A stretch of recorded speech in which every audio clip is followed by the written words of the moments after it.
मी ना आता आमच्या बागेत फिरत होते तेव्हा मका ना हे 4 झाडपैकी आंबे गावले. म्हणजे झाडपैकीचा विषय काय असता, ह्यो आडीतला आंबो नाही आहे, म्हणजे गवतात टाकून पिकवलेलो नाही, ह्यो झाडावर आपोआप ह्यो होता आणि पडता खाली. ह्यो पण आंबो ना एवढं चवीक जबर असता की बासरे बास. आणि मग ह्यो आंबो जास्त करून एक्सपोर्ट नाही करत, घरातल्या घरात खातात, नाहीतर साठा घालतात आंब्याची, नाहीतर त्याचं रस काढून ठेवतात, आमरस बनवतात, नाहीतर नातेवाईकांनी वाटून टाकतात ह्यो आंबो. मी जास्त सुरीन बिरीन कापत बसत नाही, तुमचं दाखवते म्हणून कापते आंबो. आमचं पाडो आंबो खाऊ काढलं हे बघा.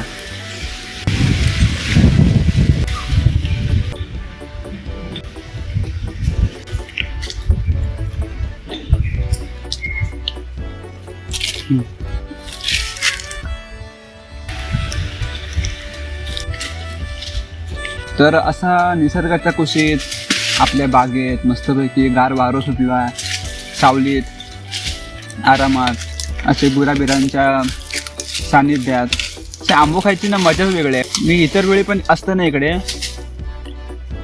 वांदर बिंदर हकव, असं वाटतं घराशी जावकत नको, इकडेच बसून राहावा दिवसभर. काय माहित नाही निसर्गासोबत आपलं काय असतं, पण निसर्गात गेल्यावर ना एक वेगळीच फिलिंग येतं, घराची नाही भेटत ती. आता हे जास्त दिवस नाही, मे महिन्याच्या 20-25 तारखेपर्यंत जेमतेम मे महिना चालता, नंतर मग पाऊस सुरू झाल्यावर मग इकडे रानबीन उगवतं ना, पावसात ना इकडे येत नाही असतं.